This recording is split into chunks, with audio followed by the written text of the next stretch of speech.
few weeks ago, I was in Bloomingdale's with my 2 teenage daughters, and we were shopping, something I love to do. And I ended up in the shoe department, something I love as well. And I was looking through the sales rack, and all of a sudden a woman passed by, and I caught the scent of Nina Ricci perfume. Immediately, I was transported back to Toms River, New Jersey, and I was a little girl with my nanny and my Papa Pat. My nanny is the type of person that always makes you feel special. She makes you want to be the best version of yourself. She's 98 years old, and she lives in Ohio right now, and I don't see her as much as I'd like to see her. But every time I smell the perfume, I'm reminded to be strong and to be my best self. Sights can do that for me as well. When I see a Little League game, I remember my time as a Little League softball player. Now, I was never a great softball player, but I had amazing coaches, and they always made me feel like I was a really good softball player. And because of that, I played throughout my youth, and I played into my high school years. And my junior year, I made the varsity team, and my team was very good. And I ended up winning a state tournament that I might not have done if my coaches had been different. And that's the power of positive association, especially when you're young, when you're still trying to find a sense of self. Now, negative associations can be equally powerful. When I smell Love's Baby Soft perfume, which thank goodness really isn't on the market anymore, it reminds me of 2 super mean girls from my middle school. They were super mean. They said some really awful things to me that stuck with me for a really long time, and it took me a while until I started feeling good about myself again. When I see a huge science textbook, I'm immediately taken back to a couple courses that I had in high school. Those courses were very difficult for me. They made me feel bad about myself. What I do remember from the course is my teacher standing up in front of the room, spewing some information at me, giving me a handout, and I was left to my own devices just to figure it out. Now, I was a really good student, so a lot of times I would try to engage, I would go up and I would talk to the teacher, and one teacher in particular would say, "Look it up in the book." And the book was big, and the book was covered in a brown paper bag, because you always had to cover your book in a brown paper bag, and I hated that book. And because of that association, it changed a course in my life. I thought I was really bad at science, and I really hated science, and I never took a science course in college. It wasn't until years later, when I became a pharmaceutical sales rep, that I discovered I was really good at science, and I really liked science. I had to go to this really arduous training program, and we were in a classroom setting, and we had to learn the anatomy of the body, and we had to learn how the drug worked in the body, because we were making these really detailed conversations and presentations to doctors. And because of that, I thought back to that experience that I had had in high school, and I was resentful. I was resentful that those teachers closed a door in my life. Now, I love what I'm doing now, but I often kind of think, wow, because they did that, my life's course was changed in a way. So when I embarked on my journey into education, it became really a passion of mine to think about this idea of positive association, because I wanted my students to look at school, my course, and me in a positive light. So I started to reflect, as teachers always do, on their own experiences, and I kind of thought about what my association with school was really like as a child. Now, I come from a family of educators. Both of my sisters are elementary school teachers, and my dad was a high school history teacher who finished his career as a principal. And when I was little, he would take my sister and me to the high school where he taught, Whippany Park High School, on the weekends sometimes to do work.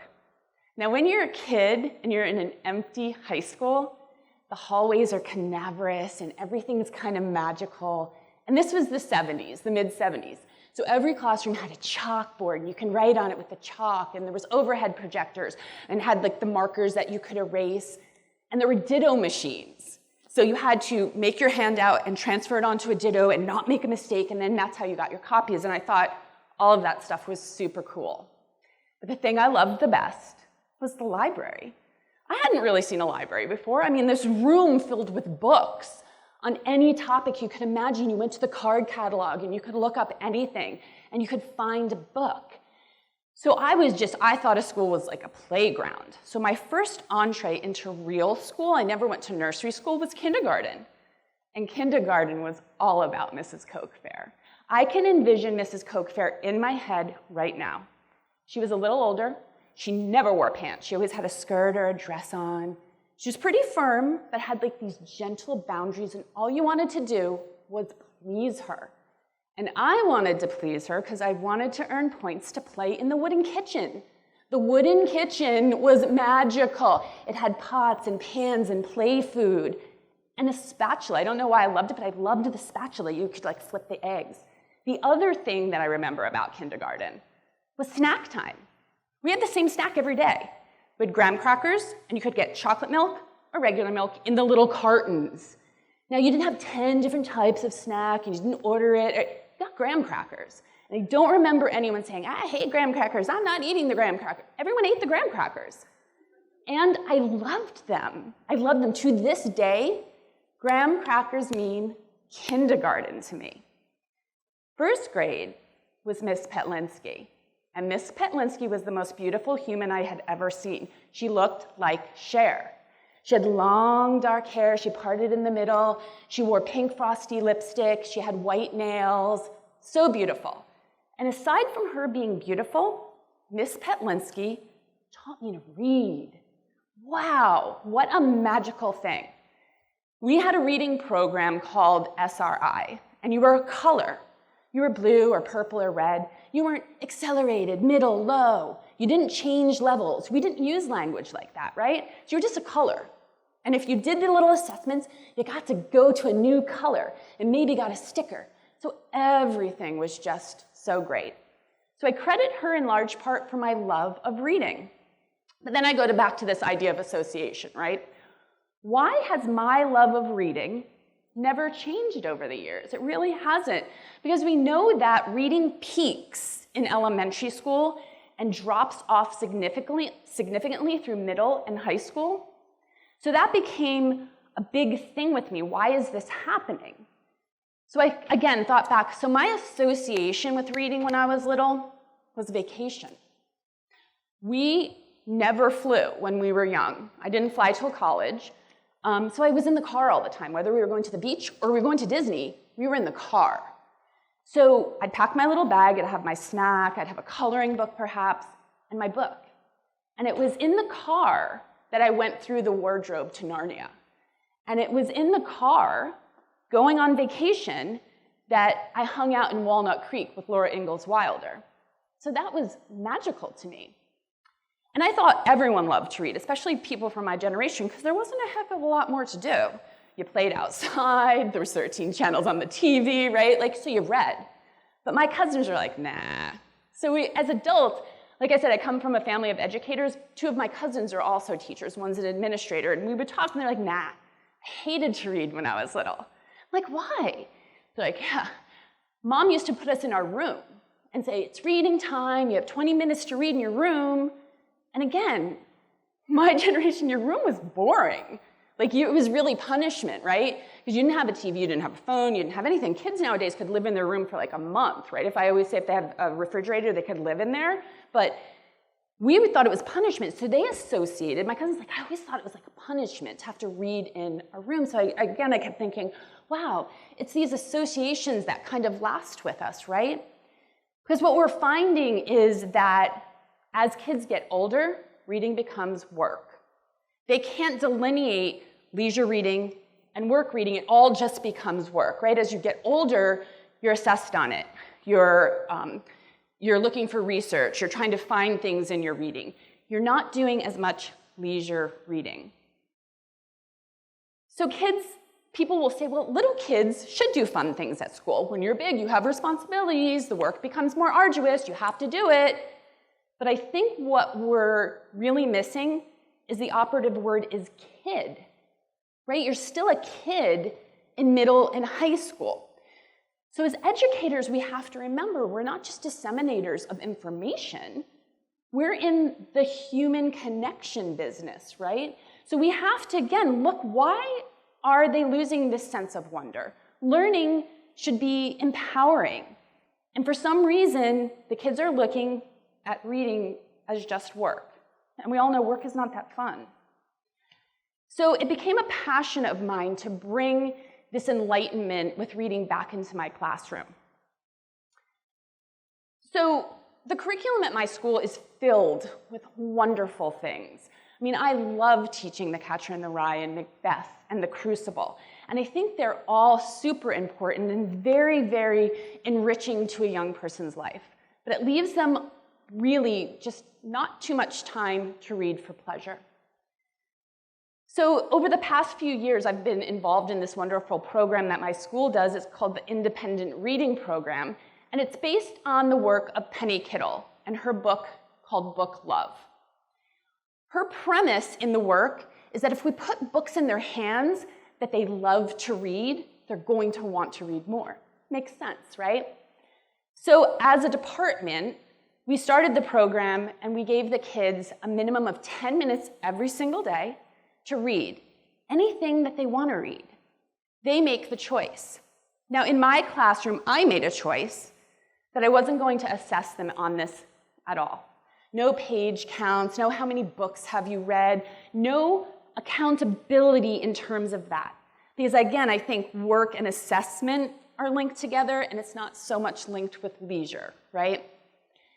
The other thing that I thought was super important to me was building this accessibility to this library in my classroom. You have to have the books readily available to them to read.